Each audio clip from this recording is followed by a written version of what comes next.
I am super sad. The audio on my Chesty GoPro was not working the day that I recorded this, so gonna have to voice over on a lot of these. But we went overnight walleye fishing, and obviously we set up a few lines pretty shallow for some trout, and they definitely paid off.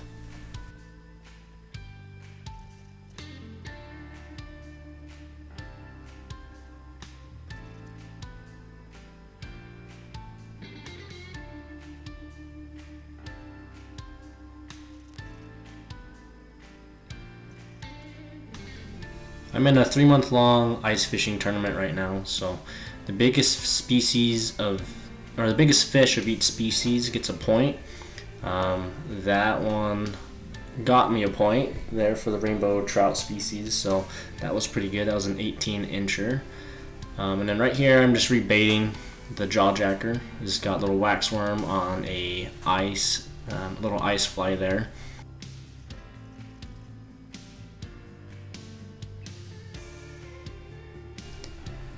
It was about 9 feet deep where I was set up here, and you put the ice fly about 8 feet down, so about just a foot off bottom, and it was doing pretty good. Usually, pretty shallow for big trout, like anywhere from 4 feet to 4 to 10 feet. Usually does pretty good for those big trout.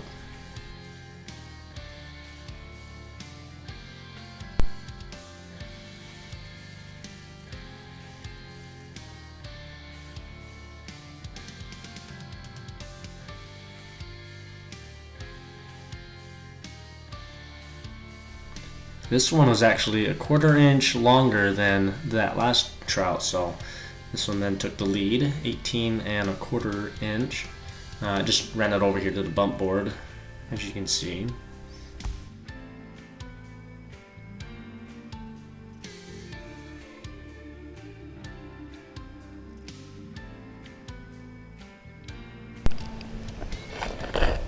Alright, so we are out here fishing for walleye, trying to catch some walleye anyway, but the trout are biting good, so I'm going to set some trout lines. But right here I'm going to use a little yo-yo reel. We've got 2 trout, 2 rainbows on the jawjacker, so I'm going to try the yo-yo reel. What it does basically, let me show you. So it comes out like this, and you can set it, and once the fish pulls, it just sets the hook and wears the fish out for you, so it works pretty good. So let's get it set up here.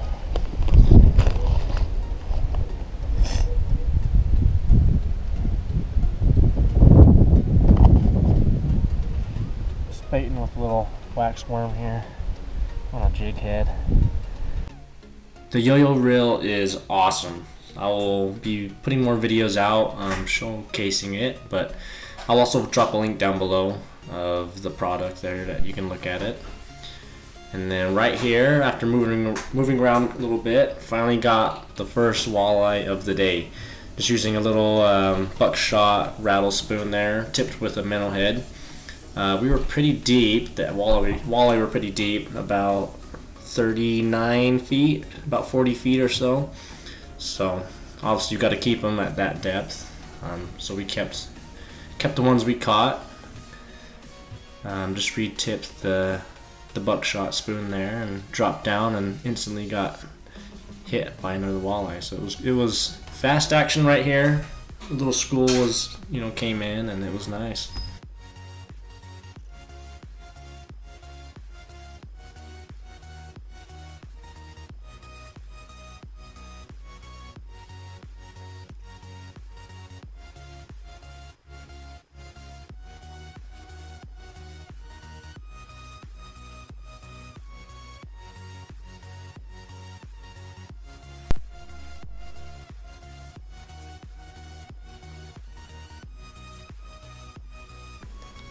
I ended up missing this next one here, but after missing my reel back up, he had stolen my minnow head, so just rebaited real fast, dropped back down.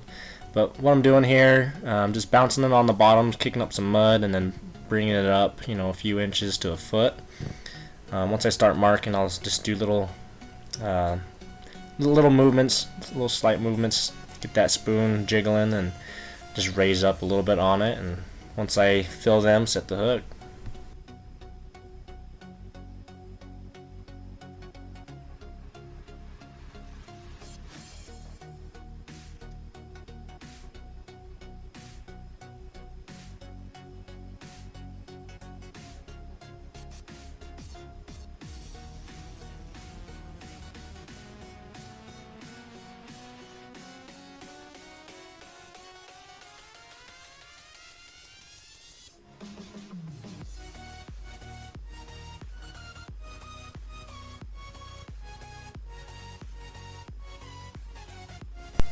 I was out with my cousin Garrett, and he has an awesome setup. Big, huge tent, and then he set up his little wood stove here.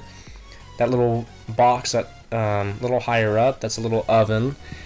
And then yeah, he just feeds the wood down in there, down in the bottom there. His wife made us some elk casserole. That was awesome. At about midnight, we had some fish tacos on the ice. Oh, so good. I usually wet batter my fish with Frank's hot sauce, and then dry batter them with a mixture of flour and some Cajun seasoning, and then obviously top it with cilantro, lime, and the spicy ranch there. So it was yummy.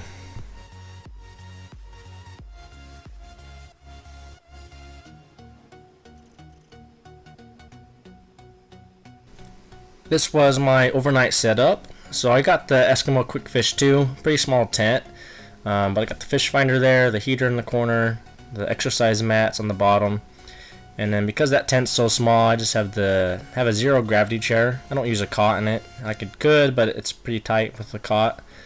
And then here at the roof, I got the Reflectix material to help insulate it. I have it for the sides too. I just didn't put them up that night. And then right here, right before going to bed, put on the lipless crankbait for a little bit, and got another walleye. So that was good, right before bed.